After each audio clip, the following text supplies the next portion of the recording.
Doctor, buenas tardes y muy buenas tardes con todos estimados participantes.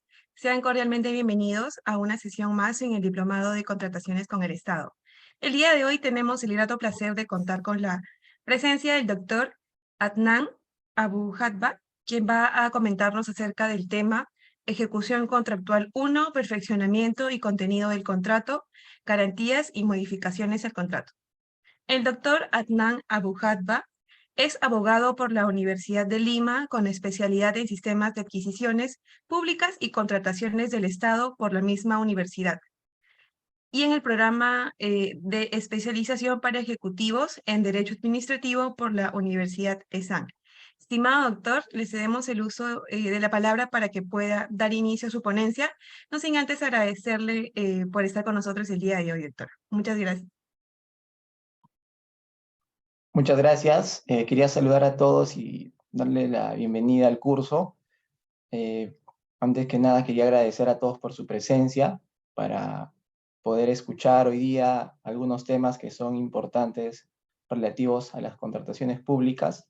Y también quería agradecer a nuestros amigos de Bill Lawyer, quienes vienen esforzando desde algunos años con este tipo de eventos que no hacen sino difundir temas que son relevantes no solo desde el punto de vista académico, sino también desde el punto de vista práctico, sobre todo para la gestión pública, con temas tan importantes como los que tenemos hoy día. Pues bien, el día de hoy, el tema que nos convoca es el módulo referido a la ejecución contractual. Como saben, dentro del esquema de contratación pública, el procedimiento de contratación tiene tres grandes etapas. El primero de ellos es los de actos preparatorios, donde se hace el estudio de mercado, digamos, se hace toda la etapa previa a cómo es que se va a convocar un procedimiento de selección, se determinan los TDRs, especificaciones técnicas de lo que se va a contratar, y después de eso viene la convocatoria del procedimiento de selección propiamente. Esta es llamada también la fase selectiva, en la que los postores o los proveedores compiten, impugnan para poder conseguir la buena pro en un proceso convocado por una entidad para poder brindar algún servicio, entregar algún bien o ejecutar alguna obra. Pues bien, una vez que termina este proceso de concursal o la fase selectiva con la adjudicación de la buena pro, llega una de las etapas más importantes de la contratación pública, y es de la ejecución contractual. ¿Y por qué decimos que es una de las etapas más importantes? Porque es la etapa en la cual va a empezar a plasmarse en la realidad aquello que la entidad convocante estaba buscando contratar. Va a ser la etapa en la cual se van a entregar los bienes, se va a ejecutar un servicio o se va a llevar a cabo una obra. Es decir, se va a plasmar en la realidad la consecución de la finalidad pública de la entidad que está convocando el proceso. Puede ser esta finalidad pública, por ejemplo, construir un hospital, construir una carretera, comprar equipamiento para alguna entidad o brindar algún servicio. En ese marco vamos a revisar ahora cómo es que empieza esta etapa de la ejecución contractual, y también vamos a ver qué tipo de vicisitudes, problemas o qué tipo de situaciones pueden presentarse durante la ejecución contractual. Voy a compartir la presentación. Les voy a pedir que me confirmen si es que pueden verla en pantalla.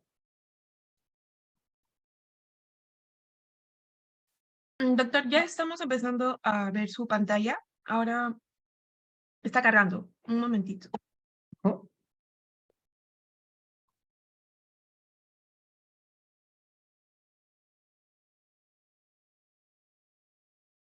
Ya. Ya se puede ver, doctor. Perfecto. Después de este pequeño preámbulo, ahora vamos a aterrizar en el tema en concreto que nos convoca hoy día, y es el referido al perfeccionamiento del contrato, las garantías y las modificaciones que eventualmente pudieran haber justamente al contrato o a la relación contractual que se va a materializar una vez que termina el procedimiento de selección y una vez que se otorga la buena pro. Bien, como les decía, Una vez que se ha llevado a cabo un procedimiento de selección y ya tenemos a un proveedor adjudicado con la buena pro, es decir, ya se ha seleccionado al proveedor o al postor que va a llevar a cabo un determinado proceso, un determinado contrato, perdón, y va a pasar de ser postor a contratista. Debemos decir que tanto la entidad y el postor adjudicado están obligados a contratar.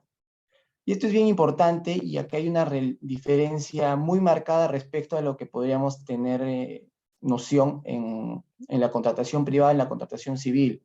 Recordemos que nosotros, la Constitución finalmente establece la libertad para contratar. Es decir, cada ciudadano, cada empresa o persona natural puede decidir con quién contratar o no. Sin embargo, cuando estamos en un procedimiento de selección y en el marco de la ley de contrataciones con el Estado, una vez que se nos otorga la buena pro, somos adjudicadas con una buena pro y esta buena pro queda consentida o administrativamente firme, tanto la entidad convocante y el postor adjudicado está obligado a contratar. No hay forma de que el postor adjudicado, una vez que ya ha sido, valga la redundancia, adjudicado con la buena pro, pretenda desistir o desligarse de la obligación que ha asumido para perfeccionar el contrato. Esto es bien importante porque justamente el Tribunal de Contrataciones, y lo vamos a ver más adelante, establece, o mejor dicho, la ley de contrataciones establece como una infracción el no cumplir con la obligación del perfeccionamiento del contrato. Pero esto es bien importante que se debe tener en cuenta. Y esta obligación para suscribir el contrato no solo es para el postor, sino también para la entidad. La entidad no puede negarse a suscribir el contrato, salvo contadas excepciones como la que pueden ver en pantalla. Es cuando estamos ante razones de recorte presupuestal referidos al objeto material del procedimiento de selección, o cuando por una norma expresa se determine la desaparición de la necesidad, es decir, la entidad ya no requiere contar con lo que se iba a contratar, ya el servicio que se iba a contratar resulta innecesario, ya los bienes de repente que se iban a adquirir ya no van a ser necesarios porque se han adquirido a través de otra vía, o la obra que se iba a ejecutar ha sido postergada, o la ejecución ha sido, o el presupuesto destinado para la ejecución de esta obra ha sido destinado para otro. En fin, cualquier situación de estas tiene que estar debidamente acreditada y motivado. ¿Por qué? Porque una vez que cuando la entidad se niega a contratar por razones justificadas, está también afectando la legítima expectativa del contratista que tenía justamente con la utilidad que iba a percibir con la ejecución del contrato. Podemos ver que la norma le da cierta ventaja, como es la tendencia en la ley de contrataciones, hacia las entidades para darles una salida para evitar firmar el contrato. Situación que no se presenta para los postores. ¿De acuerdo? En ese sentido, si el postor no perfecciona el contrato, es decir, no presenta los requisitos para la firma del contrato o no se apersona a la entidad para suscribir el contrato, pierde automáticamente la buena pro. Ahora bien, pero si no hay ningún problema y el contratista asume como tal su obligación para suscribir el contrato, pasamos a lo que se llama la situación del perfeccionamiento del contrato. El perfeccionamiento del contrato se da con la suscripción del documento que lo contiene, es decir, con el contrato mismo que la entidad va a plasmar en las bases estándar, o en las bases integradas, perdón. Y este documento va a contener tanto las obligaciones para el contratista como para la entidad. Es el contrato como usualmente lo conocemos. Pero también la ley de contrataciones permite que mediante una orden de compra o una orden de servicio se puedan también formalizar los contratos. No se va a firmar un documento que diga contrato, sino se va a formalizar una orden de compra, una orden de servicio, pero estos documentos tienen el mismo valor legal que un contrato porque igual sirven para perfeccionar la relación contractual. Ahora bien, solamente se pueden formalizar órdenes de compra y órdenes de servicio en contratos cuyo valor estimado no supere los 200.000 soles. Ahí hay un error en la diapositiva, dice 100.000 soles, pero justamente ha sido un cambio normativo del año pasado en el que se ha habilitado que los procesos o los contratos derivados de procesos de selección puedan ser formalizados a través de órdenes de compra o de órdenes de servicio por valores que no superen los 200.000 soles. De igual forma, cuando un proceso se convoca en relación de ítems, también se puede perfeccionar con la suscripción de una orden de servicio o con la formalización de una orden de servicio siempre que no supere los 200.000 soles. Eso es para la relación de ítems. Ahora bien, ¿cuál es el plazo para el perfeccionamiento del contrato? El reglamento de contratación, de la Ley de Contrataciones con el Estado establece que los postores tienen que presentar los requisitos para el perfeccionamiento del contrato dentro de los 8 días hábiles siguientes al registro del consentimiento o que la buena pro haya quedado administrativamente firme. Es decir, si nosotros estamos asesorando a una empresa que está contratando con el Estado y hemos sido adjudicados con la buena pro, tenemos que hacer especial seguimiento al registro del consentimiento en el SEACE, porque este hito va a marcar el inicio del plazo para entregar los documentos para el perfeccionamiento del contrato. A continuación, en las siguientes diapositivas vamos a ver cuáles son los requisitos que se tienen que presentar para el perfeccionamiento del contrato.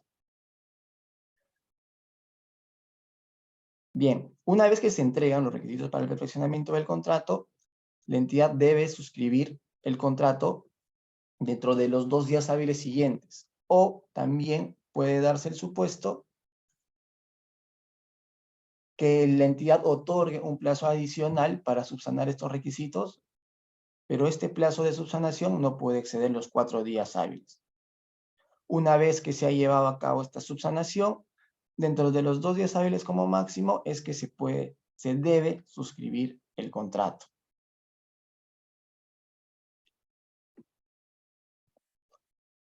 Ahora bien, acá quería hacer una precisión que conviene tener en cuenta.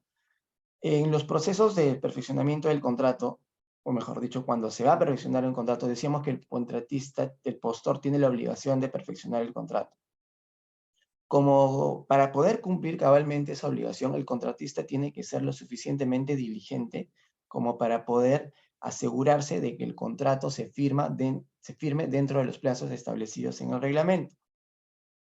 Por eso es bien importante que una vez que el contratista entregue los requisitos para el perfeccionamiento del contrato, tenga en cuenta que dentro de los 2 días hábiles siguientes va a tener que suscribir el contrato. En esa medida, el contratista tiene que estar en permanente coordinación con la entidad para asegurarse que el contrato sea suscrito dentro de los 2 días hábiles siguientes.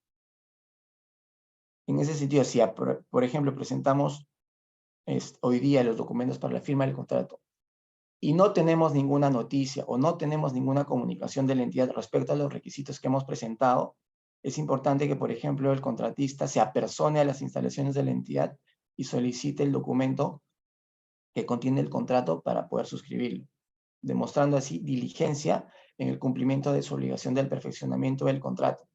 ¿Para qué? Para que de darse el caso en el que el contrato no se suscriba porque la entidad no nos ha hecho llegar el documento que contiene el contrato a tiempo, o simplemente porque la entidad no ha tomado las previsiones para que el contrato esté listo, el contratista pueda verse librado y pueda exonerarse de cualquier responsabilidad justamente por el no perfeccionamiento del contrato que sea atribuible a la entidad.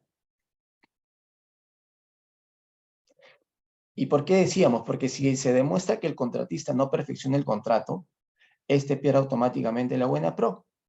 Y si el contratista pierde automáticamente la buena pro, la entidad va a tener que requerir al postor que quedó en segundo lugar que presente los documentos para el perfeccionamiento del contrato. Ahora bien, como decíamos, si es que la entidad no cumple con perfeccionar el contrato dentro del plazo, el contratista adjudicado puede requerirle.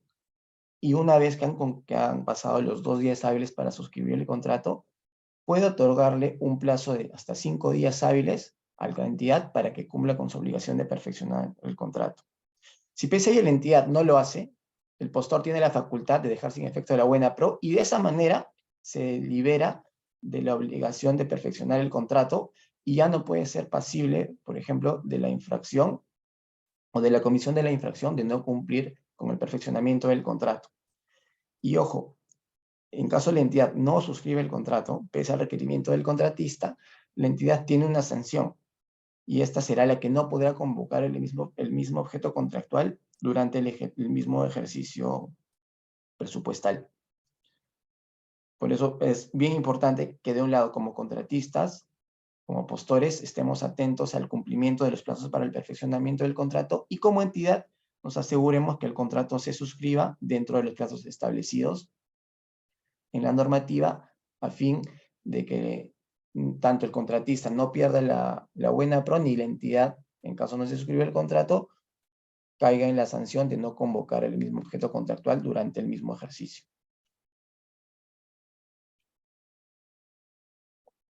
Ahora bien, ¿cuál es el contenido que debe tener el contrato?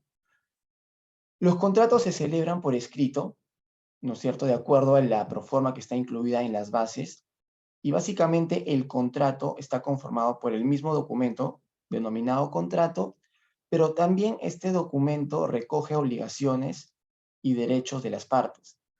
Pero estas obligaciones y derechos no solamente van a estar contenidas en el contrato, sino también se hacen extensivas o se incluyen también aquellas obligaciones que hayan sido previstas en las bases integradas, en el pliego absolutorio y en la oferta ganadora que haya sido la adjudicada. Por tanto, cuando hablamos de un contrato y queremos establecer cuáles son las obligaciones para las partes, no basta con que revisemos solamente el documento que dice contrato, sino también tenemos que hacer una interpretación sistemática y una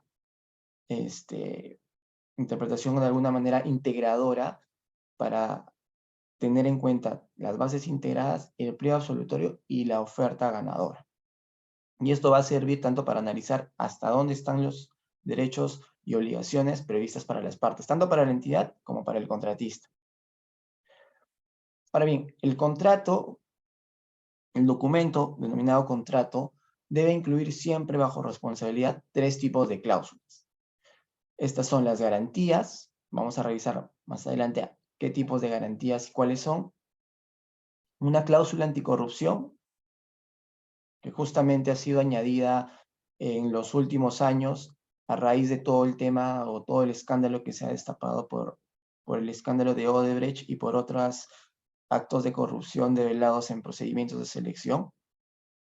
También es importante e imprescindible que haya una cláusula de solución de controversias, es decir, que se establezca cuál es el mecanismo de solución de controversias, que como ustedes cuando ustedes saben o lleven el tópico correspondiente en contrataciones con el Estado, a diferencia de la contratación civil, es obligatorio, imprescindible, que las controversias se solucionen necesariamente, se ventilen en la vía arbitral, de manera obligatoria y facultativamente en la vía conciliatoria. Pero de ningún modo se puede pactar o se puede recurrir al Poder Judicial para solucionar controversias en el marco de un contrato derivado de la ley de contratación.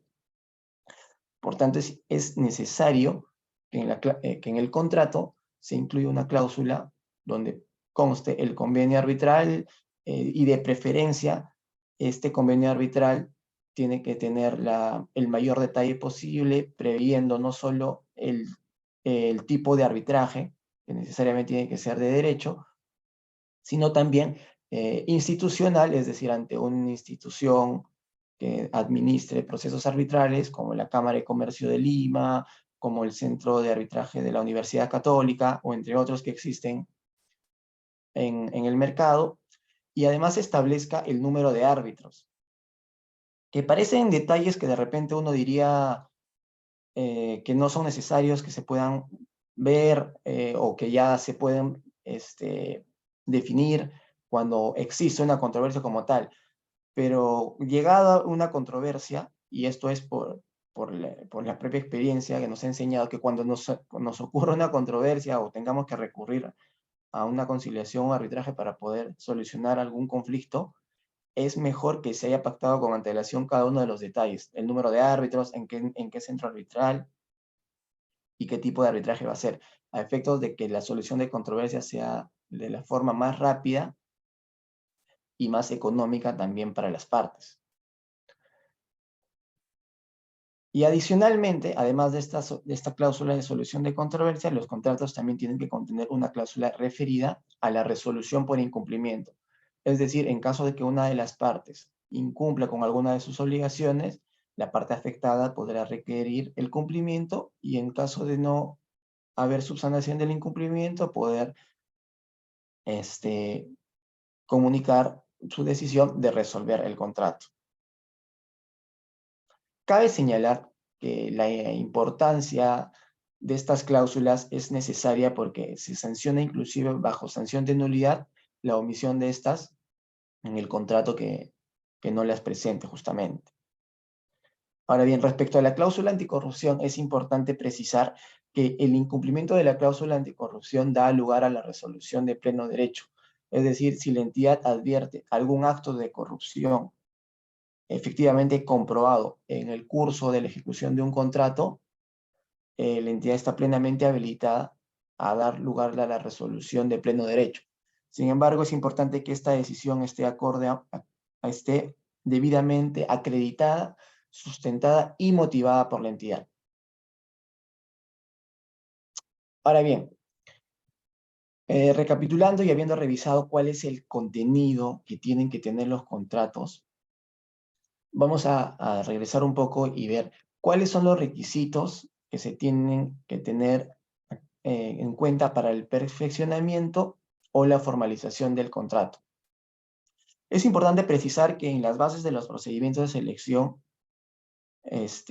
ya se detallan en el numeral 2.4, 2.5 de la sección específica por lo regular, se especifica cuáles son los documentos o los requisitos para el perfeccionamiento del contrato.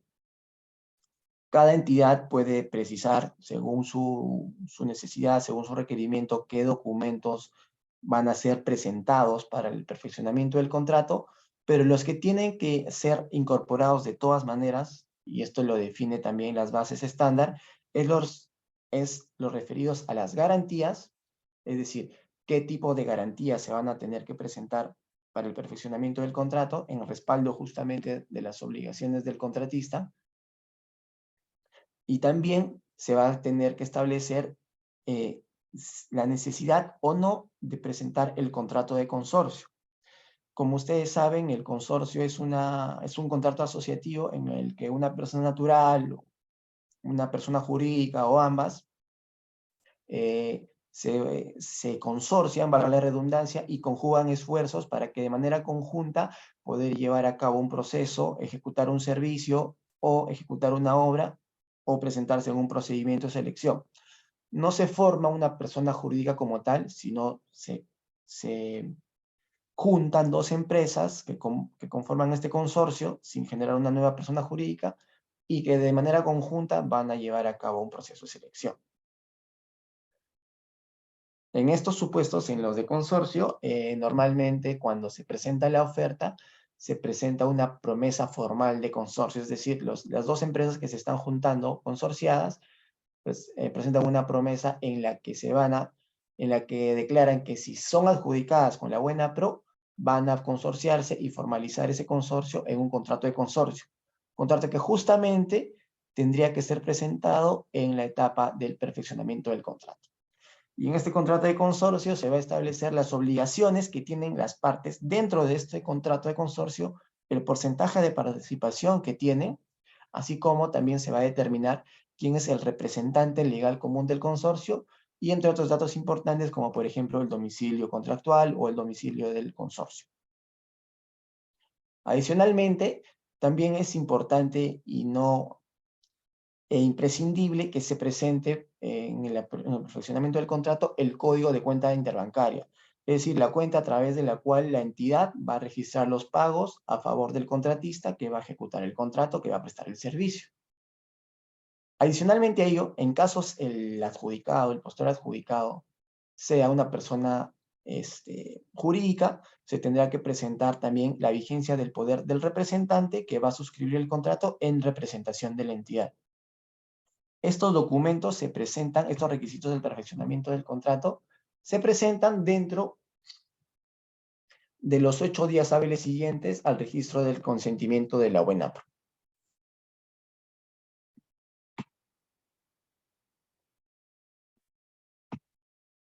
Ahora bien, respecto a estos requisitos que se tienen que presentar para la formalización del contrato, vamos a empezar explicando cuáles son los requisitos referidos a las garantías y qué tipo de garantías se presentan en los procedimientos de selección.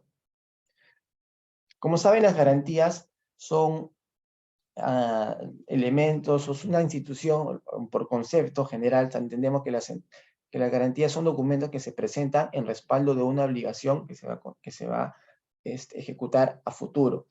Y en el marco de la ley de contrataciones, las garantías pueden ser de dos tipos, y son las de fiel cumplimiento del contrato y las garantías por los adelantos. Vamos a revisar en las páginas siguientes cuáles son las garantías de fiel cumplimiento y en qué casos se presenta la garantía por adelanto.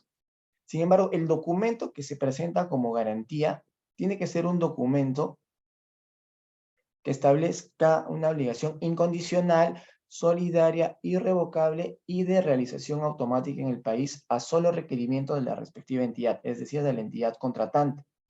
Y tienen que estar emitidas bajo empresas que estén por supervisión directa de la SBS, y además tienen que estar autorizadas para emitir garantías como tales. Básicamente, la descripción que les he leído es la descripción tanto de una carta fianza o de una póliza de caución, que son los documentos más usuales en los que se presentan como garantías para procedimientos de selección, siendo, yo diría, en el 99.9% de los casos, la carta fianza, el documento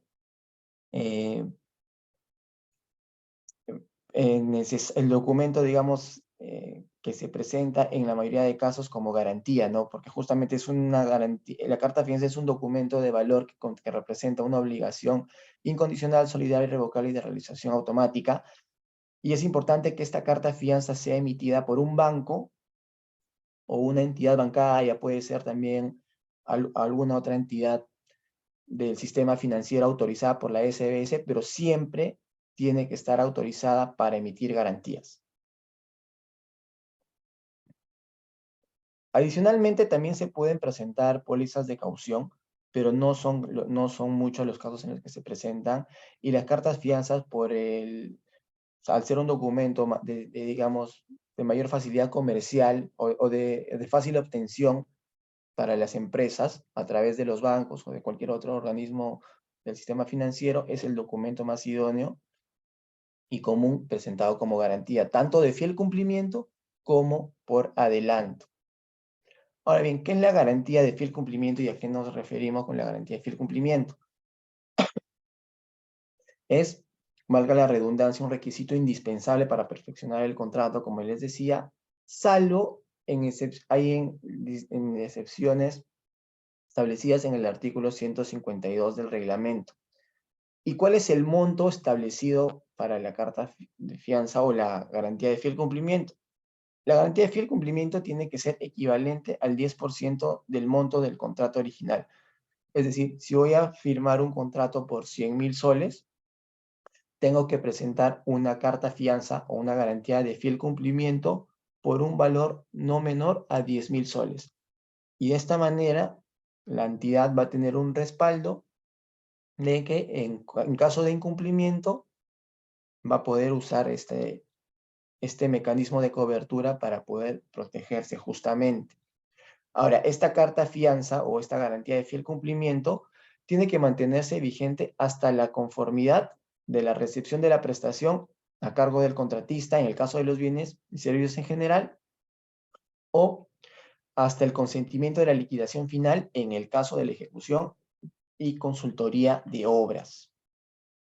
Ahora bien, ¿en qué casos no se presenta garantía de fiel cumplimiento? no se presenta garantía de fiel cumplimiento en contratos de bienes y servicios distintos a la consultoría de obras, ¿no es cierto?, cuyos montos sean iguales o menores a 200.000 soles. Es decir, si este es un supuesto en el que no se presenta garantía de fiel cumplimiento y tampoco en las adquisiciones de bienes inmuebles. Cuando una entidad va a contratar o va a adquirir un bien inmueble, tampoco se presentan garantías de fiel cumplimiento.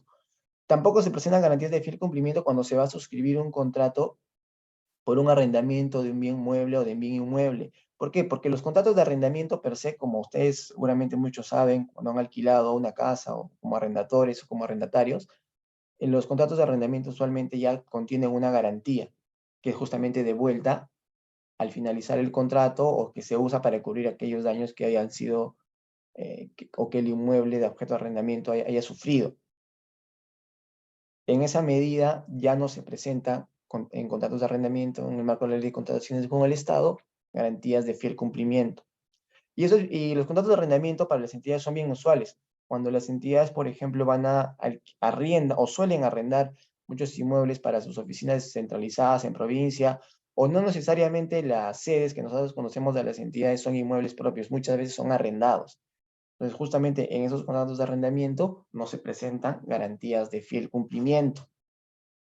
Ahora bien, tampoco se presentan garantías de fiel cumplimiento en contratos complementarios cuyos montos se encuentren dentro o debajo de los 200.000 soles. ¿De acuerdo?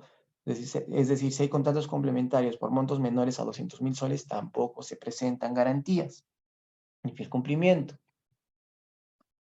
Ahora bien, hay otro tipo de garantías de fiel cumplimiento, no del contrato, sino de las prestaciones accesorias. ¿Qué son las prestaciones accesorias? En algunos contratos, sobre todo en los de servicios y algunos de obras, pueden establecerse prestaciones accesorias. ¿Qué significa prestaciones accesorias? Son prestaciones que, como su nombre lo dice, son accesorias o vienen por añadidura al objeto principal que se está brindando en un contrato o en un servicio. Puede ser, por ejemplo, el objeto principal de un contrato.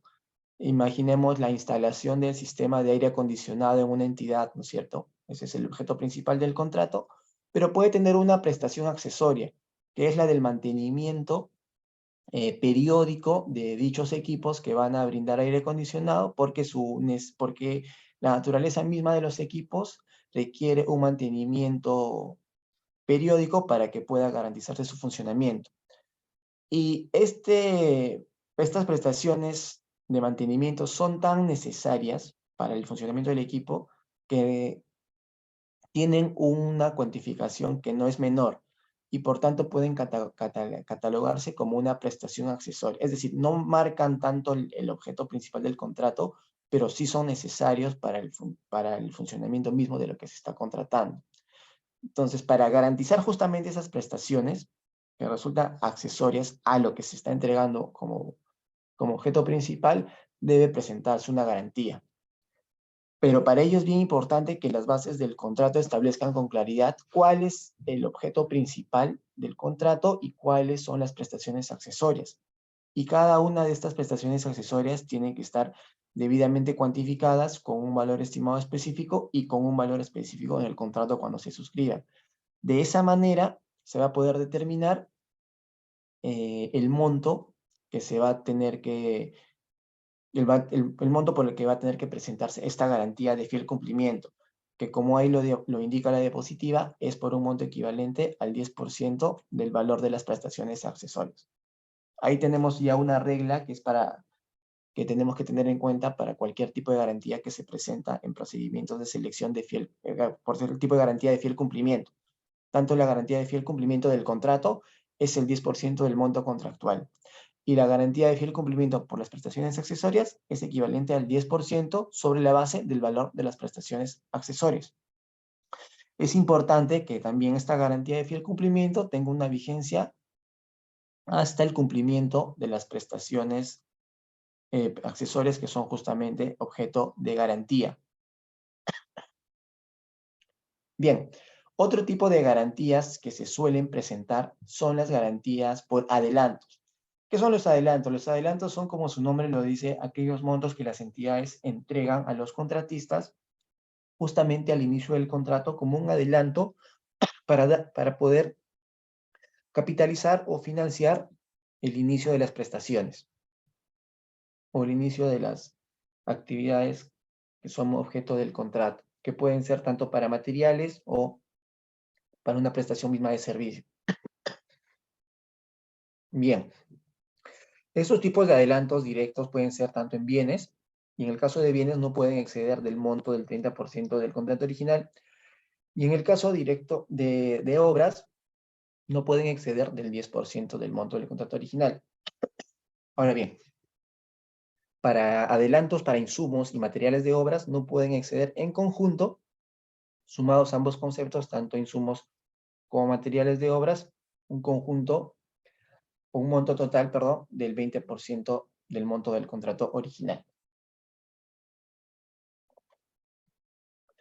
Es importante también que este tipo de garantías esté previsto en las bases. ¿Para qué? Para que el contratista sepa que puede optar por solicitar este adelanto, pero también para que tenga en cuenta que de solicitar este adelanto, para que pueda ser otorgado, va a tener que ser necesaria el otorgamiento de una garantía. ¿Y por qué se tiene que prestar una garantía? Porque hay muchos casos, sobre todo en obras, en los que se otorgan adelantos, pero que los contratistas no llegan a ejecutar la obra y, como decimos coloquialmente, se desaparecen y la obra queda inconclusa y muchas veces ni siquiera sin iniciar. Entonces, de alguna manera, si la entidad ya hizo un desembolso por un adelanto, ya tiene de alguna manera cómo recuperar ese monto con la garantía que ha sido entregada, sin perjuicio de otras herramientas que tiene la entidad para poder solicitar el cumplimiento del contrato o la resolución misma por incumplimiento, ¿no? En el caso del caso o el ejemplo que les comento. Ahora bien, hasta aquí hemos revisado lo referido a los tipos de garantías que se presentan en procedimientos de selección. Ahora vamos a revisar qué tipo o qué es lo que tenemos que tener en cuenta durante la ejecución contractual, cómo se contabilizan los plazos. Y esto es bien importante porque, como sabemos, los contratos están sujetos a un plazo, y este plazo es en el cual se van a llevar a cabo la prestación del servicio misma o se va a ejecutar el contrato. Y este plazo es sumamente importante, sumamente determinante, y tiene que estar correctamente precisado y estipulado en las bases y en el contrato mismo. Y para su cómputo se tiene que tener en cuenta que el plazo del contrato inicia desde el día siguiente desde el perfeccionamiento del contrato o desde la fecha en que se cumplan las condiciones previstas en el contrato o las bases. Por ejemplo, les comento que en la empresa en la que yo trabajo, que es América Móvil, una empresa de telecomunicaciones, en los procesos que participamos en procesos de selección con las entidades del Estado que participamos, por los servicios que brindamos, que son servicios de telecomunicaciones, necesariamente requieren que para su puesta en marcha o para que se puedan brindar, tiene que haber una etapa previa de implementación o de activación del servicio. Y para dicha etapa es justamente la que va a marcar un poco el preámbulo para el inicio del plazo de ejecución contractual. ¿Correcto? Entonces, es bien importante que estos plazos, tanto de implementación como de ejecución misma del contrato, estén correctamente establecidos en las bases o en los documentos del procedimiento de selección. Si no hay ningún tipo de plazo adicional o de plazo diferente al plazo de ejecución contractual y no hay ningún tipo de indicación al respecto en las bases, se entiende que el plazo inicia desde el día siguiente del perfeccionamiento del contrato. Ahora bien, es importante también tener en cuenta que las bases no pueden establecer que el plazo de ejecución contractual sea de más de 3 años, salvo que por leyes especiales o por la naturaleza misma de la prestación se requiera plazos mayores. Pero esto tiene que estar debidamente justificado y se tienen que tomar las previsiones presupuestarias necesarias para poder comprometer el presupuesto que va a permitir cubrir el contrato justamente por un periodo mayor a los 3 años. En el caso justamente, ¿en qué casos puede ser un plazo mayor a 3 años? Es justamente en los casos de arrendamiento. ¿De acuerdo? Los plazos de los contratos de arrendamiento pueden ser como máximo hasta 3 años, pero pueden ser prorrogables en forma sucesiva por igual o menor plazo. ¿De acuerdo? Y siempre la entidad, solamente en casos de arrendamiento, se va a reservar el derecho de resolver unilateralmente el contrato antes del plazo previsto. Ahora bien,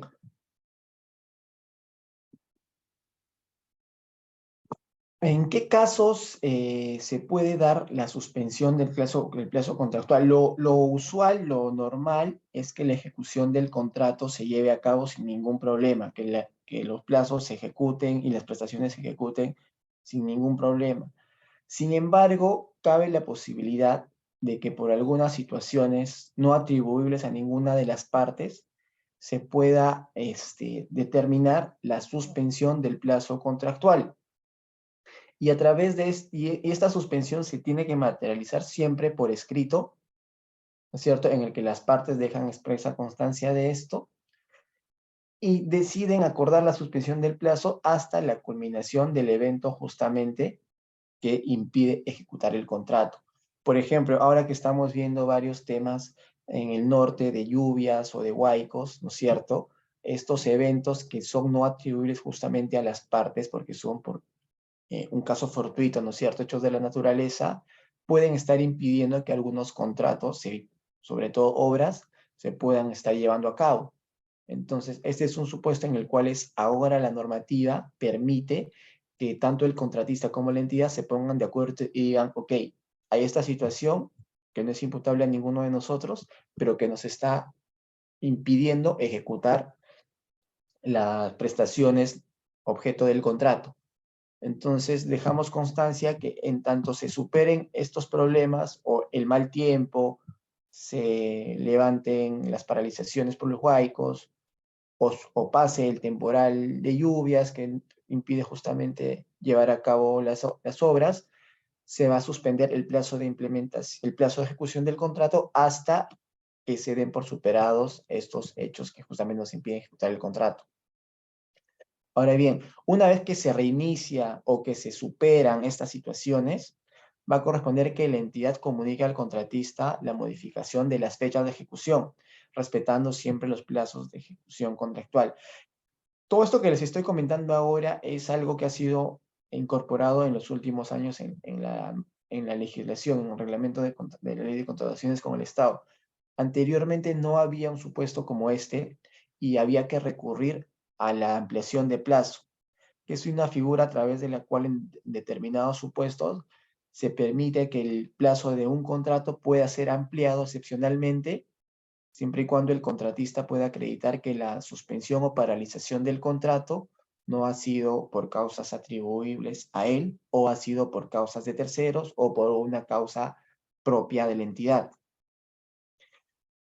Sin embargo, ya no sería necesario recurrir a la ampliación de plazo tomando o haciendo uso de la herramienta de la suspensión del plazo de ejecución contractual, sobre todo para bienes y para servicios, pero siempre yo recomendaría que aun cuando se haya establecido la suspensión del plazo de ejecución contractual y se haya acordado por escrito la suspensión del mismo, siempre es necesario pedir una ampliación de plazo. ¿Por qué? Porque la ampliación de plazo va a ser la que te va a permitir obtener un pronunciamiento expreso de parte de la entidad de que un contrato o que el plazo de un contrato está siendo ampliado o está siendo prorrogado justamente por un motivo, por una situación no atribuible al contratista.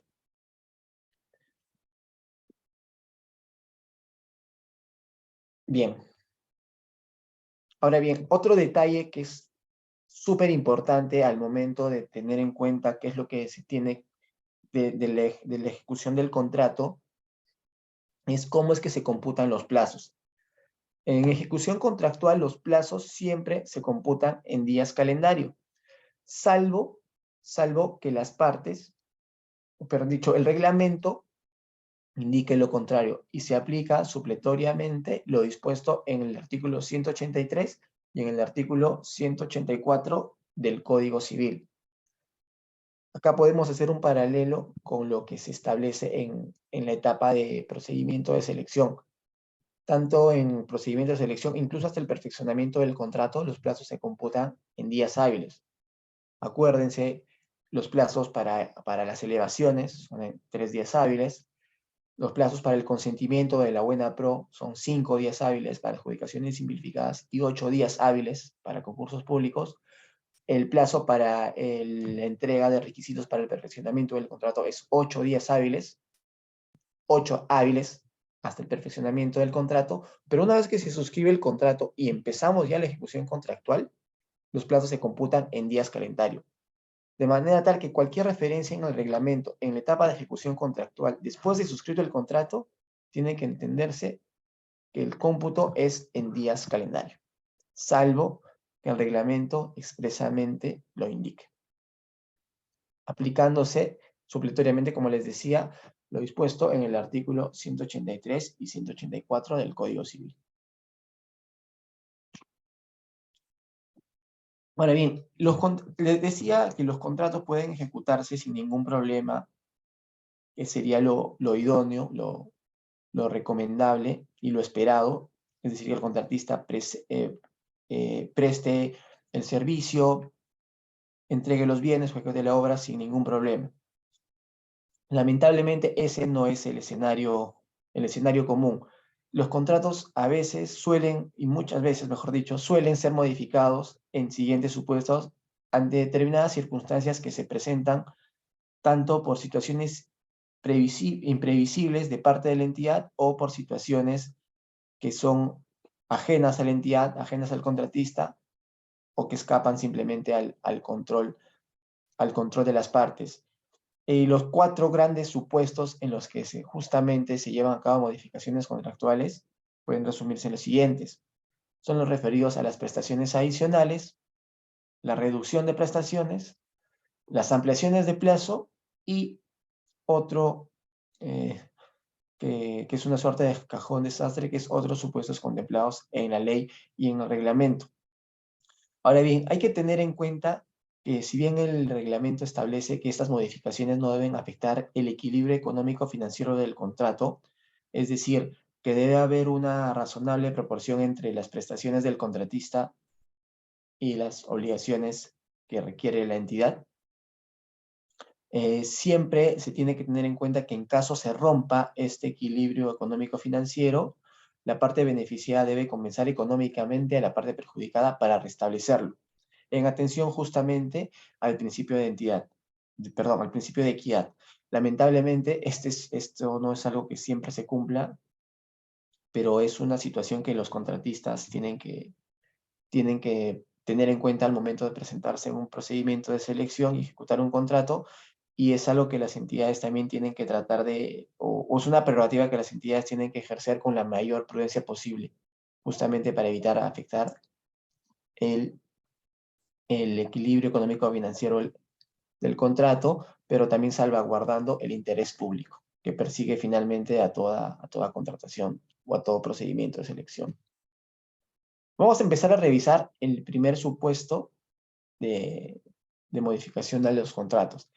Este es el referido a las prestaciones adicionales. Las prestaciones adicionales es aquella situación en la cual las entidades requieren que los contratistas brinden, entreguen, ofrezcan o realicen algo más de lo que se han comprometido o algo más de lo que establecían las bases en términos de cantidad y también puede ser a veces de calidad. Son decisiones, nacen a partir de una necesidad de la entidad y son decisiones que se sustentan en la consecución de la finalidad pública que persigue el contrato. ¿De acuerdo? A través de la exigencia de estas nuevas prestaciones a las que han sido originalmente pactadas, se va a buscar siempre perseguir el cumplimiento de la finalidad del contrato. Ahora bien, estas prestaciones adicionales para los contratistas resultan obligatorios. Es decir, a partir de que una entidad resuelve la necesidad de contar con prestaciones adicionales, el contratista, desde que es notificado con esta decisión de contar con prestaciones adicionales, no tiene otra sino que cumplir. Por eso es que la norma establece y habla de que las prestaciones adicionales son ordenadas. Ordenadas significa que no son requeridas, no son sugeridas, no son propuestas, no, son ordenadas, es decir, tienen un carácter mandatorio, imperativo y obligatorio para el contratista. Ahora bien, esto que podría resultar un poco, si queremos decir hasta abusivo, porque nos está requiriendo algo que no estaba originalmente previsto en las bases, justamente para compensar ese, o para intentar que ese equilibrio económico y financiero no se vea afectado, es que estas prestaciones adicionales tienen un tope. ¿Y cuál es? Es de hasta el 25% del monto del contrato original para bienes y servicios y consultorías y hasta un 15% en el caso de obras. ¿De acuerdo? De manera tal que si una entidad nos obliga a ejecutar prestaciones adicionales, tenemos que tener en cuenta que solo estamos obligados a ejecutar prestaciones adicionales solamente hasta el 25% del monto del contrato original. Para la ejecución de estas prestaciones adicionales, es necesario que la entidad previamente haya requerido la asignación presupuestal necesaria. ¿Y cuál podría ser un ejemplo de prestaciones adicionales? Por ejemplo, imagínense que una entidad ha contratado la confección de 100 uniformes para el personal, para su personal, y después hay una asignación o hay un incremento en el personal, ¿no es cierto?, durante la ejecución de este contrato. Entonces la entidad puede requerir que se entreguen hasta 25 uniformes más, ¿de acuerdo? Y el contratista va a tener que estar en la capacidad de poder cumplir con aquello que la entidad está pidiendo en calidad de prestación adicional. Por eso es bien importante que cuando un contratista se presente a un procedimiento de selección, dentro de su esquema de cumplimiento, de expectativa de cumplimiento, tiene que tener mapeado que no solo considerar el 100% de lo que se le está requiriendo, sino también tiene que estar en posibilidades y capacidad técnica, económica y financiera de poder cumplir con hasta un 25% más de lo que se está contratando. ¿De acuerdo? Porque no va a haber forma de que el contratista intente eludir o intente escapar del cumplimiento de una prestación adicional. De lo contrario, la entidad va a estar plenamente facultada para poder requerir su cumplimiento bajo el apercibimiento de resolver el contrato. Ahora bien, ¿cómo se determinan los costos de las prestaciones adicionales? Esto se hace de acuerdo a las bases, ¿no es cierto? De acuerdo a los precios que el contratista haya fijado en el contrato, o de repente a la estructura de costos que haya presentado también durante el contrato, o también por acuerdo entre las partes si es que la prestación de los servicios lo permite. ¿De acuerdo? Ahora bien, así como hay prestaciones adicionales, ¿de acuerdo? Eso significa que también el monto del contrato se va a ver incrementado. Y como les decía, en la parte de garantías, los contratos tienen que estar acompañados siempre con una garantía de fiel cumplimiento correspondiente.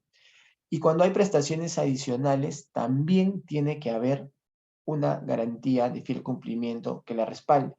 Por eso, cuando se ordena una prestación adicional, es necesario que el contratista aumente de manera proporcional el monto de la garantía de fiel cumplimiento. Es decir, si están pidiendo una prestación adicional por el 25% del monto contractual, yo tendré que presentar una garantía de fiel cumplimiento adicional por el 10% del valor de la prestación adicional. ¿De acuerdo? ¿Y en qué plazo se tiene que presentar la garantía de fiel cumplimiento? Es en el plazo de 8 días hábiles desde que se ha ordenado o que se ha notificado al contratista la prestación adicional. Ahora bien, es bien importante, de aquí es el carácter obligatorio e ineludible de las prestaciones adicionales, tener en cuenta que la decisión de la entidad o de la Contraloría General, en los casos que corresponda de ejecutar o no de disponer las prestaciones adicionales, no puede ser sometida a mecanismos de solución de controversias. Es decir, el contratista no tiene forma de cuestionar la decisión de una entidad de prestar o de requerir prestaciones adicionales. Ahora bien, así como hay prestaciones adicionales, es en los casos en que las entidades pueden pedir algo más o algo adicional a lo originalmente pactado, también puede ser el caso que la necesidad de la entidad varíe durante la ejecución del contrato y ya no sea necesario contar con el total de las prestaciones o el total de la cantidad que ha sido contratada. Por diversas situaciones puede haber una desaparición parcial de la entidad, puede haber una reorientación del presupuesto que se está destinando para el contrato total, o cualquier otra situación que la entidad de repente considere que ya no es necesario prestar la totalidad del contrato. Es decir, la entidad puede decidir reducir la cantidad de prestaciones. Pero también decíamos, esto también puede afectar la expectativa del contratista, porque el contratista cuando firma un contrato tiene la expectativa de que va a obtener una ganancia, una utilidad por el 100% de lo que está prestando o del 100% de lo que va a ejecutar. Y es en ese marco que el contratista despliega todos sus esfuerzos para poder hacerse de la buena pro. Pero también es necesario que el contratista, dentro de su esquema, tenga previsto que ese 100% que él está previendo puede ser reducido hasta un 25% del monto del contrato original. De manera que no se vea muy abusiva o no se vea o que la disminución de lo que se va a contratar sea muy exagerado y que termine afectando al contratista. Por eso es que la reducción de prestaciones tiene hasta un tope del 25%. Hasta ahí podemos establecer una regla. En un contrato nos pueden pedir que brindemos más allá de lo que nos han pedido, por hasta el 25% del monto contractual, o nos pueden pedir que reduzcamos lo que vamos a ofrecer, lo que vamos a brindar, lo que vamos a ejecutar, por hasta un tope del 25% del contrato original.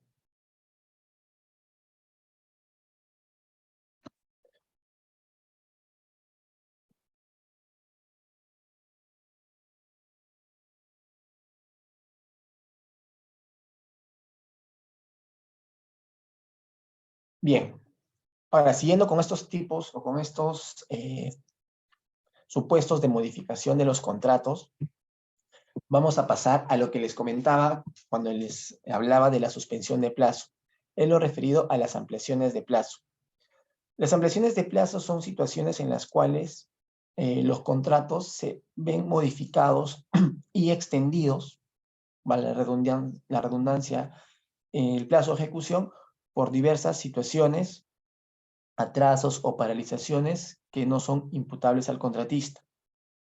¿Qué otra situación puede ser? Justamente también cuando se apruebe una prestación adicional, siempre y cuando afecte el plazo. Porque, ojo, la prestación adicional no solamente puede ser más de lo que se había pactado en términos de cantidad, sino también puede ser más de lo que se había pactado en términos de tiempo.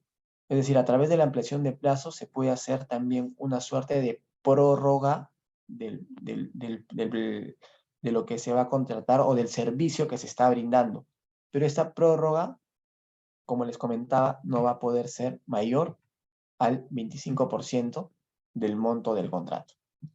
Entonces, cuando haya una prestación adicional que implique ampliar el plazo o que la prestación adicional misma consista en extender el plazo de ejecución por un periodo adicional, ese periodo adicional en términos de monto, en términos exacto, de monto de contrato original, no puede exceder el 25% de dicho monto del contrato original. En esos casos, cuando se apruebe esa prestación adicional que implique la extensión del plazo del contrato, se tiene que aprobar también una ampliación de plazo. Ahora bien, ¿Cómo es esto? ¿Cómo funciona esto de la ampliación de plazo? Porque es muy bonito que ante una situación, un atraso, una paralización no imputable al contratista, se nos dé la facilidad, o se le dé la facilidad al contratista de extender el plazo para que pueda cumplir sus obligaciones. Pero estas situaciones tienen que ser excepcionales y el contratista tiene que estar en aptitud de demostrar que el atraso o paralización no le es imputable y que justamente no le permitía ejecutar el contrato. En efecto, para poder darse esta ampliación de plazo en los términos que lo exige la norma, el contratista tiene que estar en condiciones de acreditar que la situación que le impedía ejecutar el contrato no le es imputable. Y para poder cumplir con el trámite, tiene que solicitar dentro de los 7 días hábiles siguientes a la notificación de la aprobación del adicional o de finalizado el hecho generador del atraso o paralización, tiene que solicitar la ampliación de plazo. Es decir, volviendo al ejemplo que les planteaba de una obra que se paraliza en el norte por las lluvias, ¿no es cierto? Imaginemos que había una carretera bloqueada que impedía a un contratista llegar a la sede de la entidad para poder prestar el servicio, ¿de acuerdo? Esa carretera que estaba bloqueada por la lluvia es un hecho ajeno al contratista, un caso fortuito, ¿no es cierto? Que puede estar catalogado como un hecho generador que impide o que motiva un atraso o la paralización de, de unas determinadas actividades que el contratista tenía pensado para llevar a cabo la obra. Ahora bien, una vez que esa carretera bloqueada se levanta o que se supera ese bloqueo, ¿no es cierto? El contratista tiene que notificar a la entidad y decir, oye, esta carretera estaba bloqueada de esta fecha a tal fecha y en dicho periodo yo me he visto impedido de poder ejecutar las prestaciones que yo tenía acá a mi cargo. Por tanto, en vista de este hecho que no me es imputable y que ha significado un atraso, te solicito que amplíes el plazo, por tanto, que es la cantidad de días que voy a necesitar para poder culminar los trabajos y solicito la ampliación de plazo para que la entidad lo pueda aprobar. Y esa petición tiene que ser dentro de los 7 días hábiles siguientes a haber finalizado ese hecho, es decir, haberse levantado la suspensión del bloqueo de la carretera o haberse permitido ya el paso por esa carretera que estaba bloqueada. Esa solicitud tiene que ser tramitada por la entidad y resuelta en el plazo de 10 días hábiles. ¿Y qué pasa si la entidad no le resuelve en ese plazo, en el plazo de 10 días hábiles? En ese caso, se va a tener por aprobado la solicitud de ampliación de plazo debido al silencio o la omisión de la entidad en emitir una respuesta. ¿De acuerdo? Por eso es bien importante que si estamos del lado de una entidad, somos funcionarios de una entidad y tenemos una solicitud de ampliación de plazo, nos aseguremos de responder dentro de los 10 días hábiles. ¿Por qué? Porque si no damos una respuesta dentro de este plazo, la solicitud de ampliación de plazo se va a tener por aprobada. Y hay muchos casos en los que los contratistas no incumplen sus obligaciones simplemente porque se retrasaron o porque es un retraso que les es imputable solamente a ellos. E intentan solicitar una ampliación de plazo amparándose en supuestos que no necesariamente son ajenos a ellos o que son imputables a terceros e intentan presentan su ampliación de plazo a ver si por ahí, como se dice, les liga. Y si la entidad no la resuelve en el plazo de 10 días hábiles, esa solicitud se va a tener por aprobada. Por eso, en caso opere este silencio administrativo en favor del contratista, va a haber una responsabilidad que va a recaer bajo el titular de la entidad. ¿Por qué? Porque a través de la ampliación de plazo que se estaría aprobando, se va a permitir que el contrato se prorrogue o que los bienes, la ejecución de la obra o la prestación del servicio se entregue en un plazo posterior al que inicialmente estaba previsto. Ahora bien, puede ser que el contratista, ya en otro caso, el contratista sí tenga un supuesto ajeno a él, debidamente sustentado, pero que la entidad simplemente ha decidido rechazar porque considera que no se ha dado, los requisitos para una ampliación de plazo, en ese caso el contratista tiene expedita la vía para poder solicitar y cuestionar cualquier conflicto, cualquier controversia relacionada con la ampliación de plazo a través de la conciliación o el arbitraje, dentro de los 30 días hábiles posteriores a la notificación de la decisión en que la entidad decide justamente rechazar la ampliación de plazo solicitada.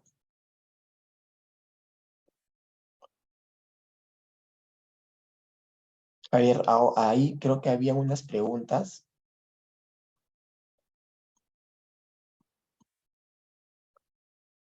Sí, doctor.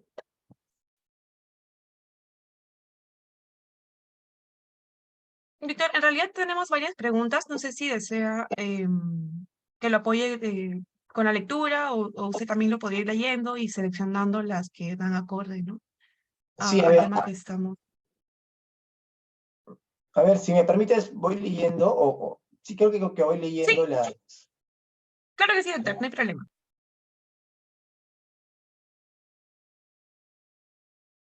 Veo que son varias preguntas, lo cual es bueno, significa que están siguiendo muy bien la exposición.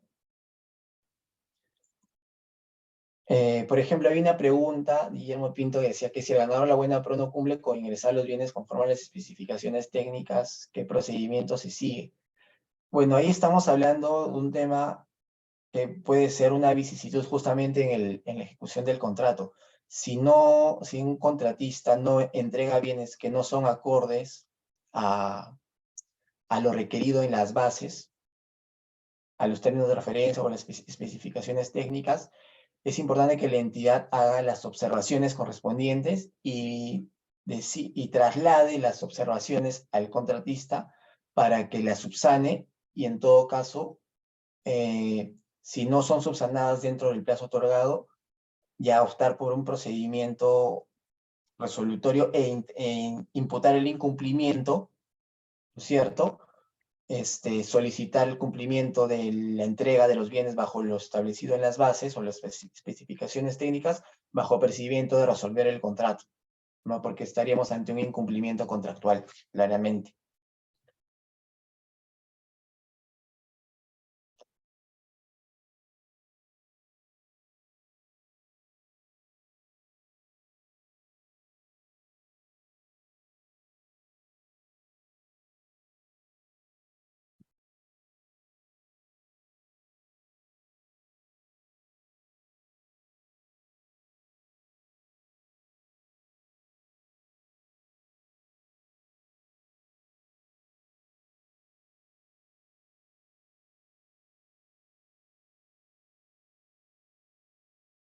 Sí, hay otra pregunta también sobre la suspensión del contrato, si implica el reconocimiento de mayores gastos generales. No necesariamente, bueno, si estamos en el supuesto de obras, ahí es un caso diferente porque la suspensión del plazo de ejecución contractual siempre ha estado previsto en obras. La suspensión del plazo contractual en bienes y servicios no da lugar a la prestación de al pago de mayores gastos generales.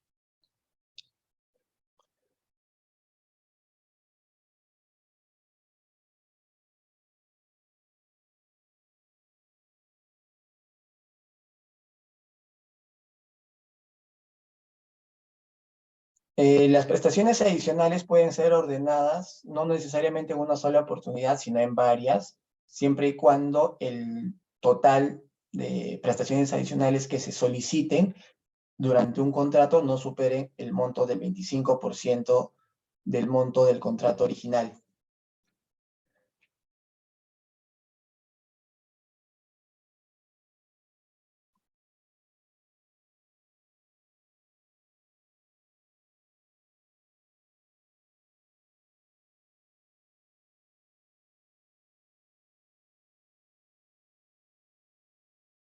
Bien, vamos a continuar y si gustan, al final de la exposición podemos también hacer una estación de preguntas para poder absolver las dudas que tengan.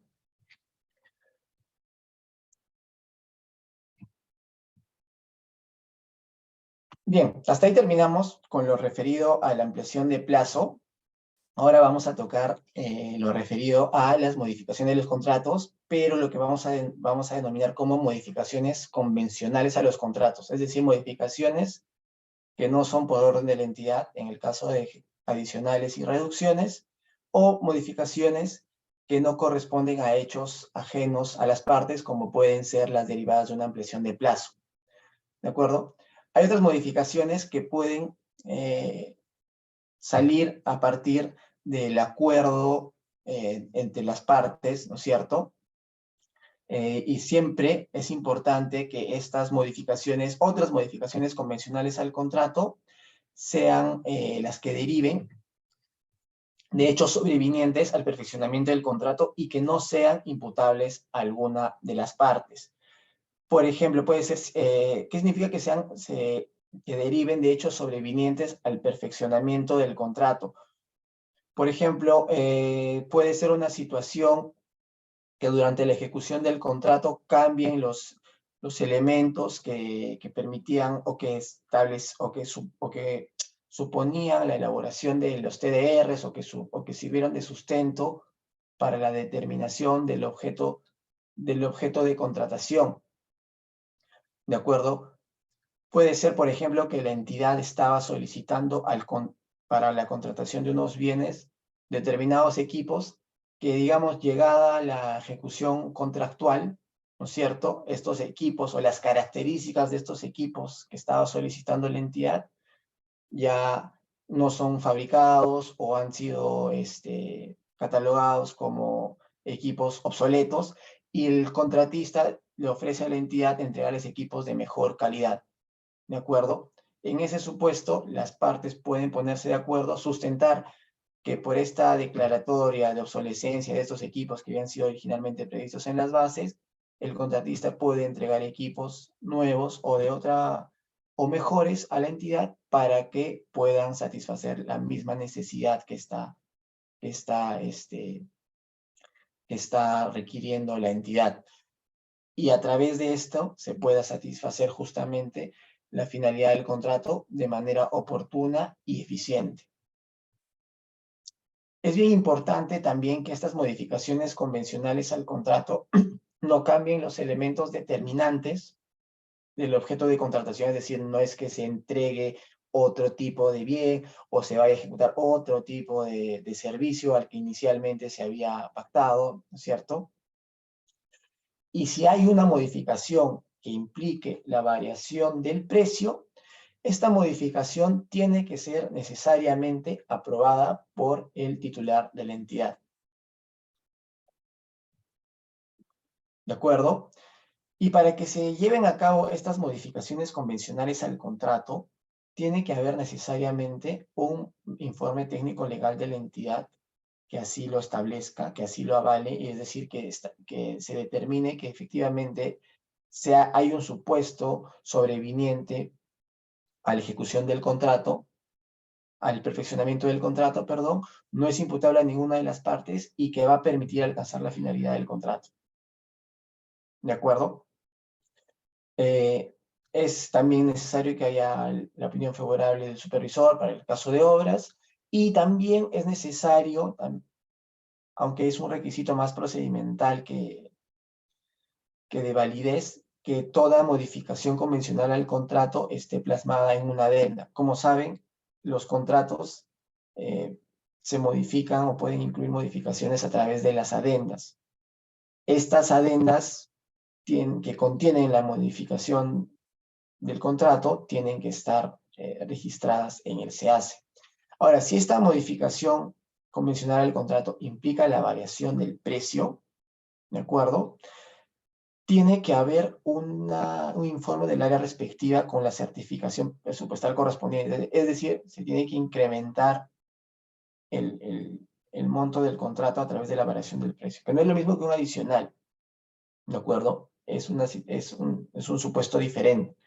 Y tiene que haber aprobación por resolución del titular de la entidad. Siempre tengan en cuenta que cuando nos piden aprobación por resolución del titular de la entidad, estamos ante un supuesto que es totalmente excepcional, ¿de acuerdo? Y al ser totalmente excepcional, requiere un mayor grado de autorización y requiere la autorización de un funcionario de no cualquier nivel, sino del más alto nivel jerárquico de la entidad, que como bien saben es justamente el titular de la entidad. Pero si la modificación convencional no va a modificar el precio, ¿no es cierto? No es necesario esa aprobación del titular de la entidad, ni la aprobación del presupuesto adicional, sino simplemente el informe técnico legal del área de asesoría jurídica de la entidad y de logística o de abastecimiento y, y la opinión favorable del supervisor cuando corresponde.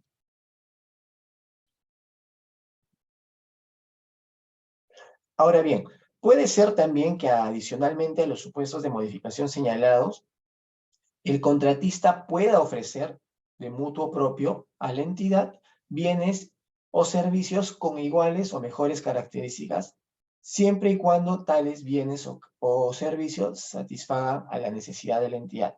Y tales modificaciones no van a variar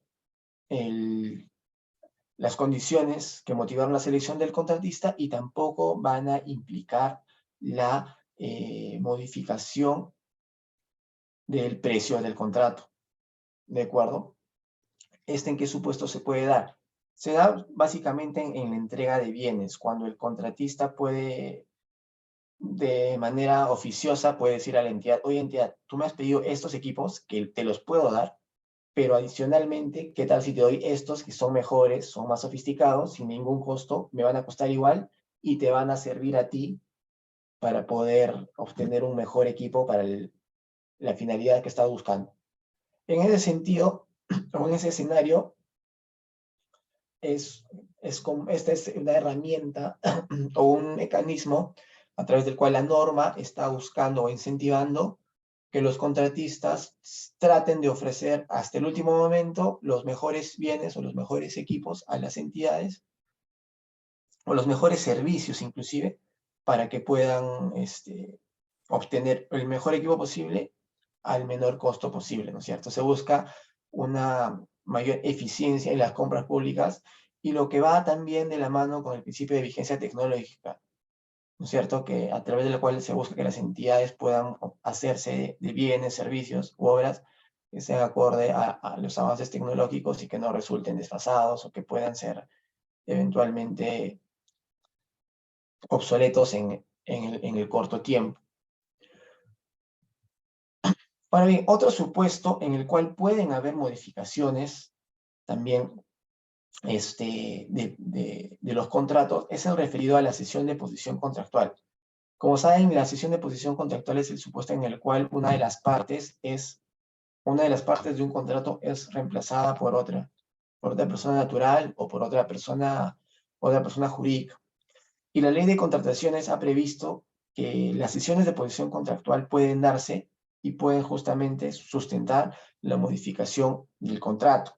¿En qué casos, por ejemplo? En los casos de transferencia de bienes que están siendo arrendados por las entidades. Imagínense que yo le estoy arrendando al Ministerio del Interior mi casa para su sede, ¿no es cierto?, para sus oficinas, pero yo pues decido venderle el bien a otra persona y le digo a esta persona, oye, te lo vendo, pero por si acaso yo estoy en un contrato con el Ministerio del Interior y este contrato está plenamente vigente por tanto tiempo y es una obligación que va a tener que asumir el nuevo propietario del bien. Esta persona acepta, se da la transferencia de la propiedad y cuando yo comunique a la entidad la transferencia de esta propiedad que ellos vienen ocupando, se va a tener que hacer una adenda para que se dé la cesión de posición contractual en el cual el nuevo propietario me va a reemplazar a mí como contraparte frente a la entidad, asumiendo todas las obligaciones y derechos derivados justamente del contrato de arrendamiento. Y otro ejemplo es el de cuando se produzcan fusiones o escisiones o que exista una norma legal que lo permita. Fusiones o escisiones básicamente de empresas, cuando hay las empresas regularmente se fusionan o se terminan escisiendo o cambiando inclusive de denominación, razón social, ¿no es cierto? Y en esos casos, cuando las empresas entran en un proceso de fusión o escisión, transmiten todo el bloque patrimonial y dentro del bloque patrimonial objeto de la fusión o de la escisión puede estar también incluido los contratos y las obligaciones que han asumido. Y dentro de esas obligaciones que han asumido pueden estar también contratos suscritos con el Estado. Y esos contratos tienen que ser honrados por la nueva persona jurídica resultante del proceso de fusión o de escisión.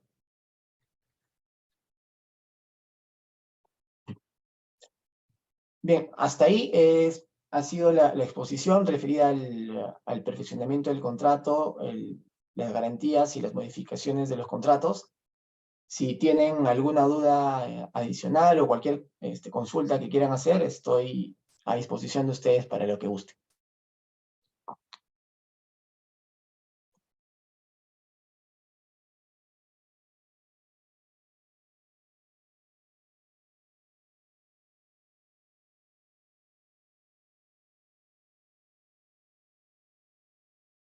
Ahí veía una última pregunta de Bruno Percy Romero. A ver, decía, si el ganador de la buena pro supera el valor ofertado, ¿es en ese momento en que la entidad debe solicitar la ampliación de crédito presupuestario o la entidad debe prever esto en la etapa de calificación? A ver, antes de que, con la norma actual, antes de que si es que un postor presenta una propuesta o una oferta económica que supere el valor estimado, y es el único postor que queda habilitado, admitido y calificado, para que esa oferta sea declarada como válida, lo que la norma ahora ha establecido, y eso seguramente lo van a chequear en la etapa de procedimiento de selección, es que se le solicite al postor que reduzca el monto de su oferta. Si con llevar a cabo esta reducción, el postor sigue superando el valor estimado, o simplemente el postor decide, oye, no puedo bajar mi precio porque es el precio que yo estoy ofertando, para que esa oferta se considere válida, después de haberle pedido al postor que reduzca su oferta, o con la negativa del postor de reducir su oferta, para que esa oferta sea declarada como válida, la entidad puede solicitar una ampliación adicional por ese monto adicional que necesita para cubrir el exceso de la oferta del postor. Si la entidad cuenta con el presupuesto adicional, bueno, se le otorga la buena pro, pero si la entidad no logra obtener el presupuesto adicional, esa oferta que supera el valor estimado va a ser rechazada. Entonces, esta es una situación que la entidad tiene en cuenta, debe tener en cuenta al momento antes del otorgamiento de la buena pro, y es una situación también que los postores tienen que tener en cuenta, ¿no? Que las ofertas, si su oferta supera el valor estimado, ¿no es cierto? O si le piden que reduzca su oferta, que puede superar el valor estimado, tiene que estar en condiciones de reducirla, y en todo caso no la reduzca, tenga en cuenta que si no hay un presupuesto adicional, puede ser rechazada la oferta, ¿no?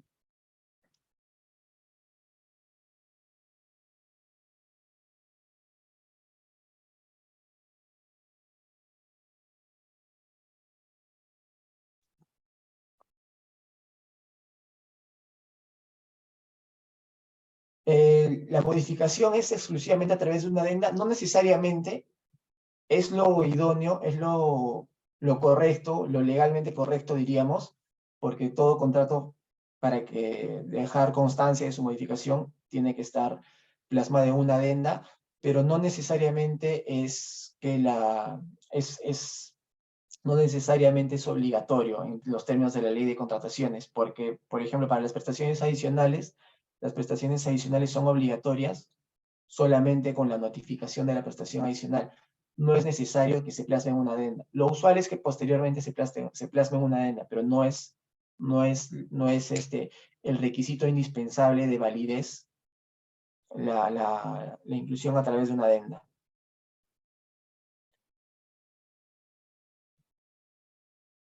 A ver, dice, solo cuando haya intermedio, el precio debe ser autorizado por la máxima autoridad o el titular de la entidad. Sí, si hay una modificación convencional del contrato que implica la modificación del precio, solo en ese caso tiene que haber una aprobación del titular de la entidad. Si va a haber una modificación al contrato fuera de adicionales, reducciones o ampliación de plazo, que no implique la variación del contrato, no es necesario la autorización del titular de la entidad. Sí, justamente el ejemplo que pones del aumento del sueldo básico o el sueldo mínimo es un supuesto en el cual se modifican los contratos, sobre todo aquellos contratos que están sujetos o que el monto de los contratos está sujeto al sueldo mínimo vital. Por ejemplo, los contratos de servicios de limpieza o servicios de seguridad, el pago al personal que brinda seguridad o limpieza está sujeto al sueldo mínimo. Y si hay una variación en el sueldo mínimo, tiene que hacerse una prestación adicional por la variación que va a implicar en el sueldo mínimo y que va a repercutir en el pago final del contrato, ¿no? Ahí Wilson creo que tiene una pregunta.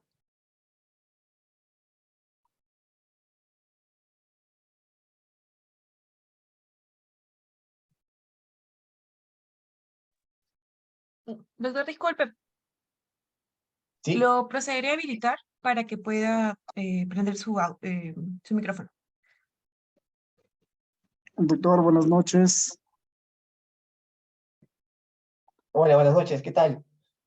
Doctor, disculpe una consultita. Disculpe, ¿sabe qué? Un caso respecto a la ponencia que usted está realizando, más bien está excelente. Y, por ejemplo, va a dar un caso sobre el gobierno regional de Moyobamba, de San Martín, ha realizado un contrato con una empresa. Entonces, la empresa ganadora ha solicitado mejor dicho, una adición al presupuesto, más o menos, que es, como usted dice, que es, según la ley, es el 25% como máximo, ¿no?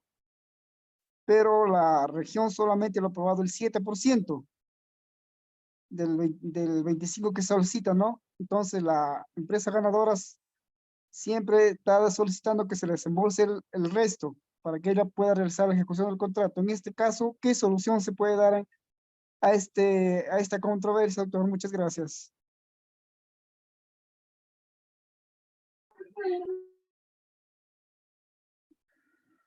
Sí, bueno, en principio las prestaciones adicionales son ordenadas por la entidad. Si la entidad ha considerado que solamente es por el 7%, debería haber, pues, entiendo que ella ha ponderado, ya ha evaluado que el adicional solamente debe cubrir por ese monto, ¿no?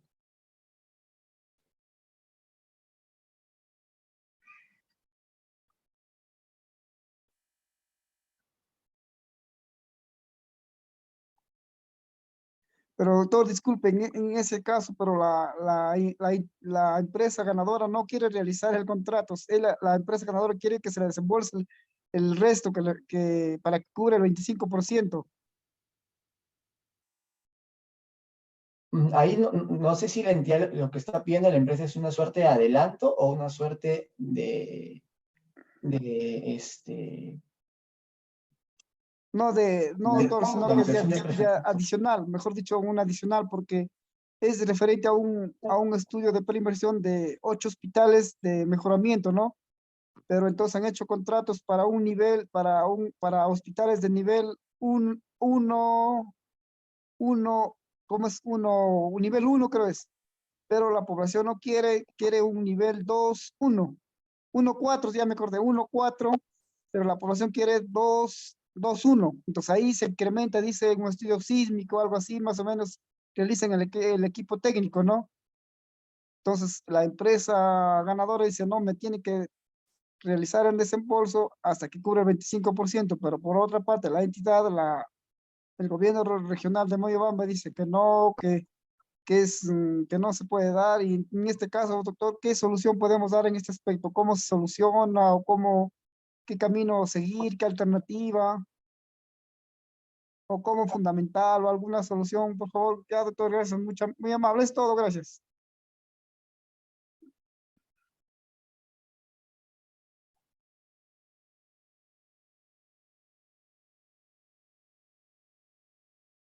Claro, ahí lo que le queda al contratista, entiendo, ya está solicitando una ejecución adicional en el marco de una obra.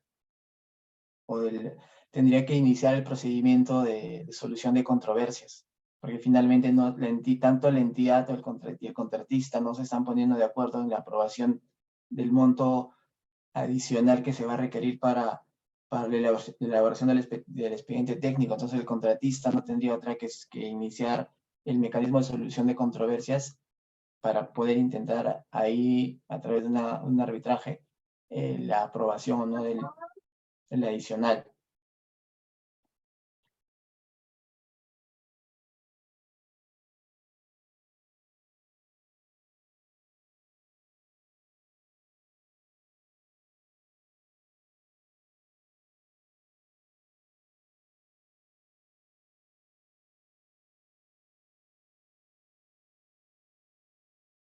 Listo, no sé si tenemos alguna pregunta adicional. Entiendo que tenemos que pasar al otro módulo. Doctor, ¿qué tal? Buenas noches. Una consultita. Sí, ¿Aló? dígame. Sí, es en el caso de una consultoría de obra, elaboración de un expediente técnico.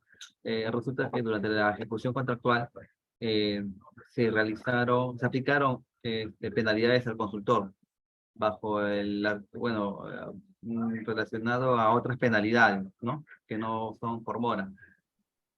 Una vez que termina el plazo de ejecución contractual, a fin de poder realizar lo que era, entiendo, ya la liquidación, entre comillas, del servicio, se procedió a hacer los reajustes respectivos. Y justamente ahí donde la consulta está relacionada. Las penalidades que se aplicaron en su momento deberían ser también materia de reajuste a fin de poder tener una mejor liquidación del servicio. Gracias.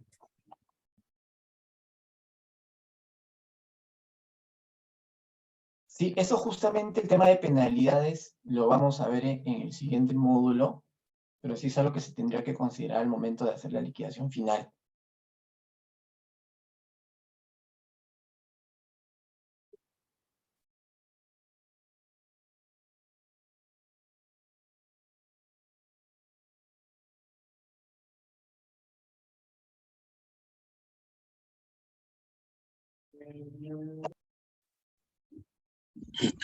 Aló, buenas noches, doctor. Sí, Sí, buenas noches, doctor. ¿Qué tal? ¿Cómo está? Aquí siguiendo la ponencia. Interesante, doctor. Tengo una pregunta, no quiero quedarme con la duda. Por ejemplo, referente a lo que es a la garantía de fiel cumplimiento sobre el 10% del monto contractual. Y mi duda es, por ejemplo, ¿qué pasa si yo ya hice el depósito? Bueno, gané la buena pro, hice el depósito del 10% de la garantía, y la entidad posteriormente me hace la reducción del 25%, lo que manda ley. Ahora, mi duda es, ¿la entidad me va a devolver el excedente del 10% que hice, que deposité por garantía o no?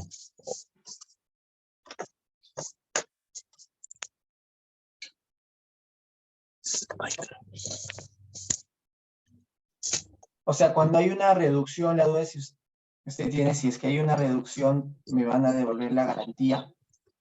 El excedente, me devuelven el excedente, porque si bien es cierto, la garantía se hace pues al monto contractual, ¿no?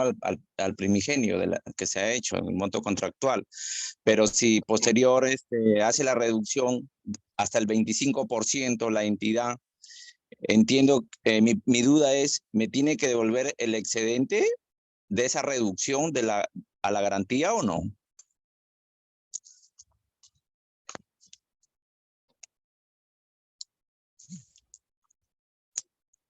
Ok, no, en ese caso, en el caso de las reducciones no es usual, pero puede solicitar igual la disminución proporcional de la garantía por el monto de la reducción. Ah, ok. Eso se Es puede hacer. válido, es válido. Sí, Ah, ok. Listo. Gracias, doctor. tendría que solicitarlo el contratista. Claro, Ahora, así es. no es lo usual, pero si de repente el contrato es de una envergadura considerable, pues sí, pues puede servir. Ah, ok. Gracias, doctor.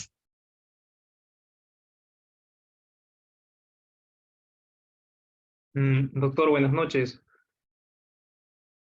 Una consulta. Yo tenía una duda sobre el perfil de la licitación pública y si esta forma parte del contrato. Esto lo he visto en un contrato de elaboración de expediente técnico y ejecución de obra, o sea, era un contrato a suma alzada y se tenía que elaborar esto por el contratista, ¿no? Pero hacía referencia en los términos, para la redundancia, en los términos de referencia, sobre este perfil que tenía que tener en cuenta el contratista para elaborar el expediente técnico. Entonces, me daba la duda si es que esto formaba parte del contrato en sí o solo son lineamientos que debe seguirse para llevar a cabo el expediente técnico. Está muteado, doctor. Sí, perdón, gracias. En realidad todo forma parte, o sea, estamos ante una obra y usted está preguntando si el expediente técnico forma parte del... No, si el perfil de la licitación pública forma parte del contrato, porque este es como que señalado en los términos de referencia como que debe servir de guía para elaborar el expediente técnico, ¿no? Y bueno, en este caso, el contratista elabora el expediente técnico y también ejecuta la obra. Entonces, eh, ahí venía mi duda, ¿no? Sí, en la medida en que haya servido de sustento para la determinación del expediente, sí puede formar parte de los documentos del procedimiento de selección, ciertamente, ¿no? Ten en cuenta que para la determinación de las obligaciones de las partes, tenemos que tener en cuenta no solo lo que dice el contrato, sino también las bases, el pliego absolutorio o cualquier otro documento del procedimiento de selección. Ya. Listo, gracias. Perfecto. Vamos a pasar ahora al módulo 2, referido a nulidad, penalidades y resolución de contrato. Y ahí también podemos abordar algunas de las preguntas que están formulando, que son justamente pertinentes para ese módulo. Doctor, disculpe, su audio está apagado, pero quería consultarle ya que vamos a iniciar el siguiente módulo, si Sí. desea quizá realizar un pequeño break de 5 a 10 minutos para que podamos retornar para el siguiente módulo. Ya, perfecto. Sí, 5 minutos le parece. Entonces, doctor, entonces ¿le parecería si iniciamos el siguiente módulo a las 7:45? Perfecto. Ya. Entonces, doctor y estimados participantes, nos quedamos aquí en el mismo Zoom, así que a las 7:45 daremos inicio al siguiente módulo. Gracias, nos vemos en 7 minutos. Listo.